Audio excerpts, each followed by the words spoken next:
होत आहे।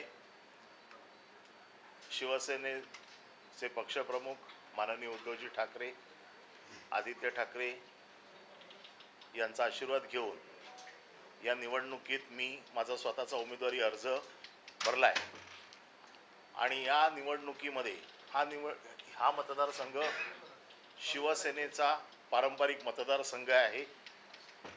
गेले 5 टर्म हा मतदारसंघ शिवसेनेकडेच आहे आणि तो ह्यावेळी देखील शिवसेनेकडेच राहील याचा आम्हाला पूर्ण विश्वास आहे।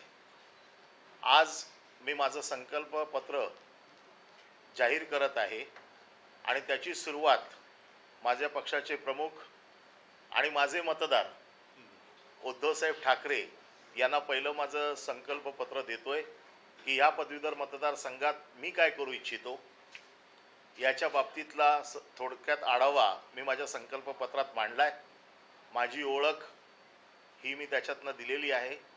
गेले 3 टर्म शिवसेना प्रमुख बाळासाहेब ठाकरे आणि उद्धव साहेबांच्या आशीर्वादाने मी शिवसेनेचं प्रतिनिधित्व विधान परिषदेत करतोय आणि हे करत असताना मी आमदारांमधून हे प्रतिनिधित्व करत होतो।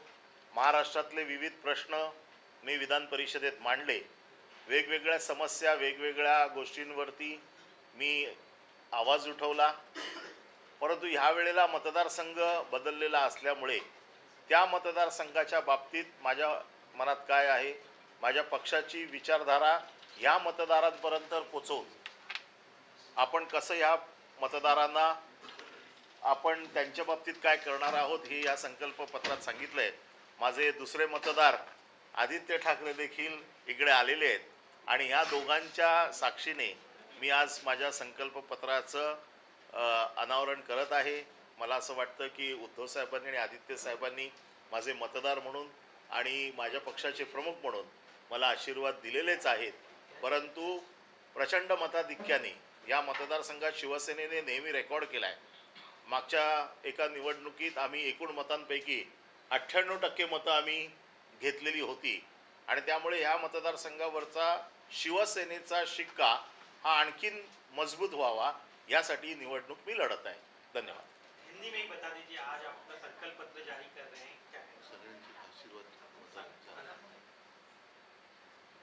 आज मैं शिवसेना के पक्ष प्रमुख उद्धवजी ठाकरे, हमारे दूसरे नेता युवा सेना प्रमुख आदित्य जी ठाकरे, इनके मार्गदर्शन में मैं मेरा आज संकल्प पत्र यहाँ पर मेरे मतदारों को देता हूँ और मैं 3 टर्म इस विधान परिषद में शिवसेना प्रमुख बाला साहब ठाकरे जी के आशीर्वाद से जा चुका हूँ। इस बार मैं पदवीधर मतदार संघ से जा रहा हूँ और पदवीधरों के लिए मेरे मन में क्या है, मेरे पार्टी की विचारधारा क्या है, हम क्या करना चाहते हैं, ये इस संकल्प पत्र के द्वारा मैं मेरे मतदारों को बताना चाहता हूँ और मैं मतदारों का आशीर्वाद चाहता हूँ कि वो ये संकल्प पत्र पढ़े। इस पारंपरिक सीट को शिवसेना ने लगातार 5 बार जीता है, ये 6वीं बार है जहां ये सीट फिर से हम जीतने जा रहे हैं। इस रिकॉर्ड ब्रेक कॉन्स्टिट्यूएंसी का प्रतिनिधित्व मुझे करने मिल रहा है, ये मैं मेरा भाग्य समझता हूं और मैं मेरे मतदारों को ये आह्वान करता हूं कि इस संकल्प पत्र को देखें और आज तक जो प्यार आपने इस मतदार संघ को दिया है ऐसा ही प्यार इसके आगे दे। आज मैं मेरे दोनों मतदारों के द्वारा इस संकल्प पत्र का अनावरण कर रहा हूँ। दादा एक सिंधी तू प्लीज।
आत्ताच आपण मुंबई पदवीधर मतदारसंघाचे शिवसेनेचे अधिकृत उमेदवार अनिल परब ॲडव्होकेट आहेत.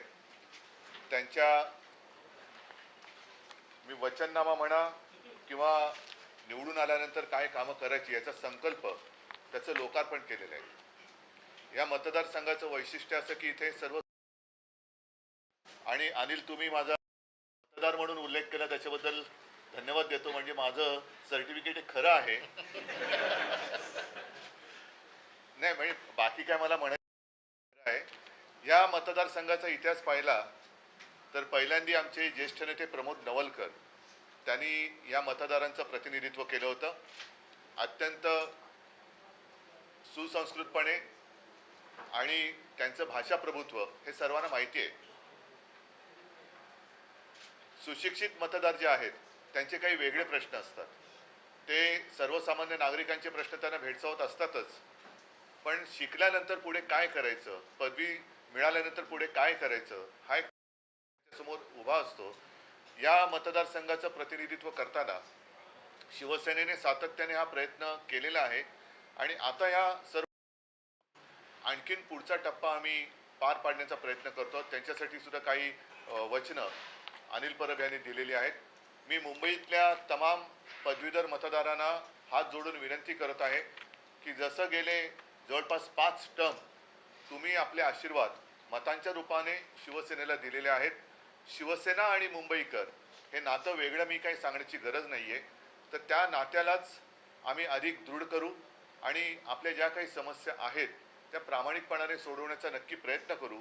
मी आवाहन करतो आहे, विनंती करतो आहे की आजपर्यंत जसे आशीर्वाद तुम्ही शिवसेनेच्या पाठी उभे केले तसेच आशीर्वाद पुन्हा एकदा याही वेळेला तुम्ही शिवसेनेला द्याल अशी अपेक्षा करतो.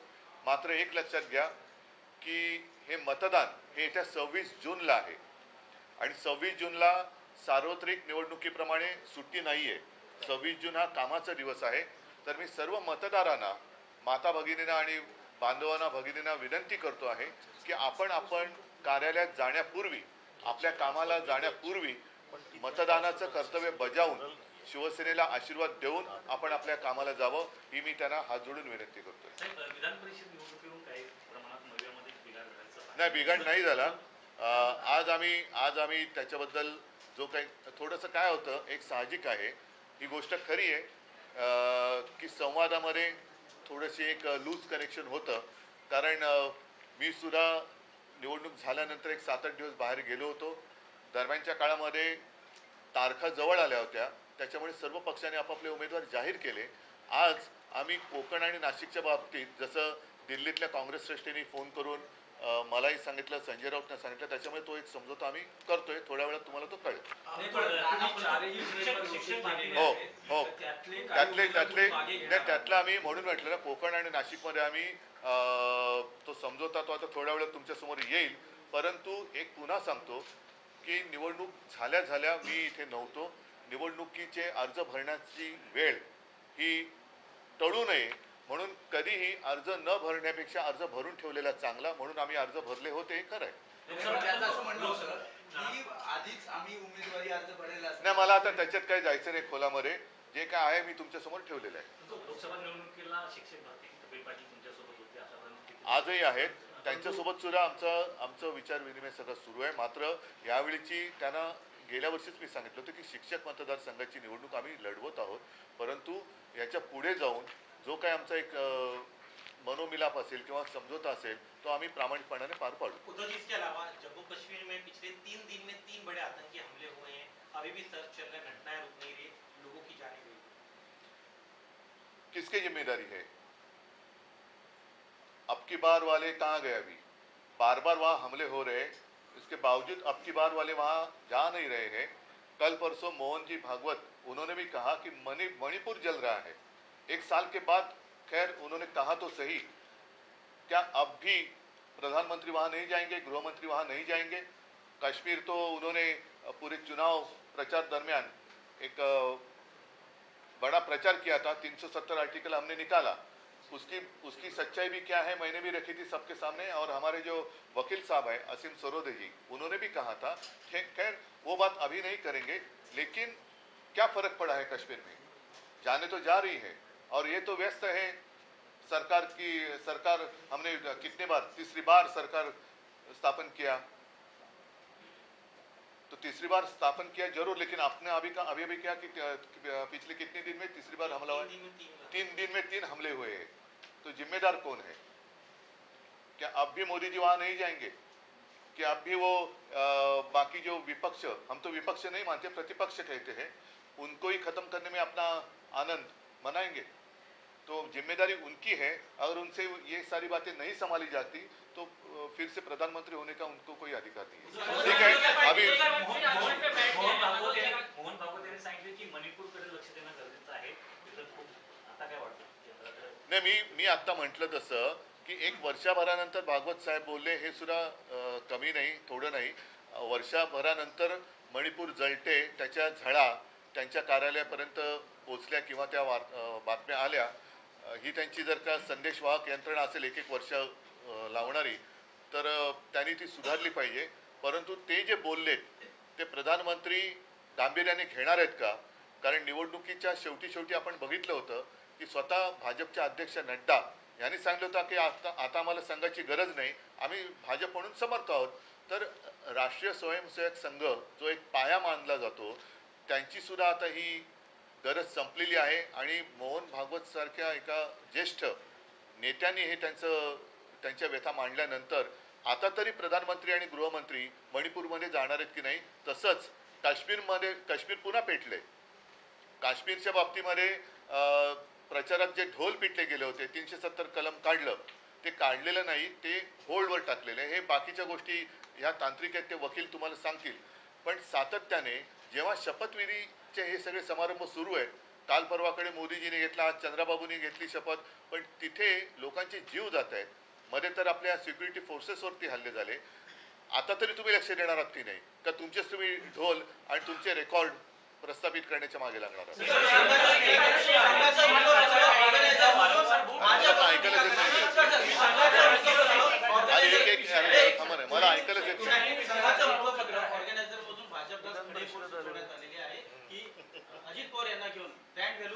बघा, आज ती मी बातमी थोडक्यात वाचली. ऑर्गनायझरनी खडेबोल सुनावलेले आहेत, देशातल्या मतदारांनी सुद्धा भाजपला खडे चाललेले आहेत. तर असे खडे सगळं चालल्यानंतर आता तरी भाजप सुधारणार आहे की नाही, का अजूनही आपल्या देशातले जे प्रतिपक्ष आहेत त्यांना संपवण्याच्या मागे ते लागणार आहेत? देशासमोरील संकटांना ते संपवणार आहेत की नाही, का देशातल्याच आपल्या नागरिकांचे जे पक्ष आहेत, जे नागरिकांच्या व्यथा लोकसभेत मांडतात, विधानसभेत मांडतात, त्यांनाच जर काही संपवण्याच्या मागे लागणार असतील तर सरकार हे कुचकाम आहे. प्रचारात इंडिया आघाडी सतत एक मुद्दा मांडत होती की मोदी तिसऱ्यांदा पंतप्रधान होणार नाही, पण मोदी तिसऱ्यांदा पंतप्रधान झाले आहेत. त्यांचं मंत्रिमंडळी स्थापन झालेलं आहे, एनडीए सरकार आहे. तुम्हाला या सरकारचं भवितव्य काय वाटतं? आणि तुम्ही पहिल्या पत्रकार परिषदेत असं म्हटलं होतं की आपण सरकार स्थापन करणं गरजेचं आहे. बरोबर आहे. मी सरकारच्या भवितव्याशी मला काही देणं घेणं नाही, मला देशाच्या भवितव्याशी आहे. आणि असं चित्र विचित्र, याच्याबद्दल मी माझ्या 19 जूनच्या शिवसेनेचा जो वर्धापन दिन आहे त्याच्या बाबतीत मला काय बोलायचं ते मी मनमोकळं बोलेन. पण मला सरकारच्या भवितव्याशी देणं घेणं नाही, मला देशाच्या भवितव्याची काळजी आहे.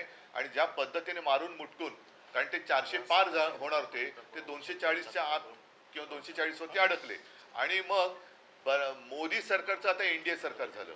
तर आता म्हणून मी म्हटलं की आता आज आपण जमलो ते माझ्या शिवसेनेच्या पदवीधर मतदारसंघातील उमेदवार अनिल परब यांच्या वचननाम्याच्या प्रकाशनासाठी जमलेलो आहोत. मी ह्याबद्दल मला जे काय बोलायचं आहे ते माझ्या शिवसेनेच्या वर्धापन दिनी 19 जूनला विस्ताराने बोलेन.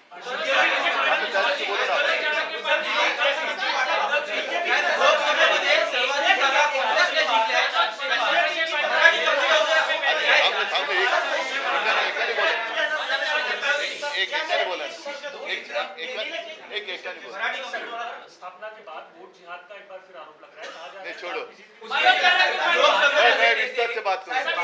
लोकसभेमध्ये काँग्रेसने जिंकल्या, नाना पटोले यांचं वक्तव्य. चला, धन्यवाद.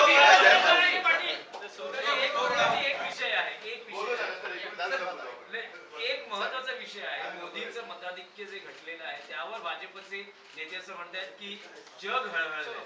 मोदींना जागा कमी आल्या त्यामुळे जग घडलं. आता तुम्ही नेहमी सांगता तसं झालेलं आहे. जग हळहळलं कारण एवढं तरी मताधिक्य का मिळालं.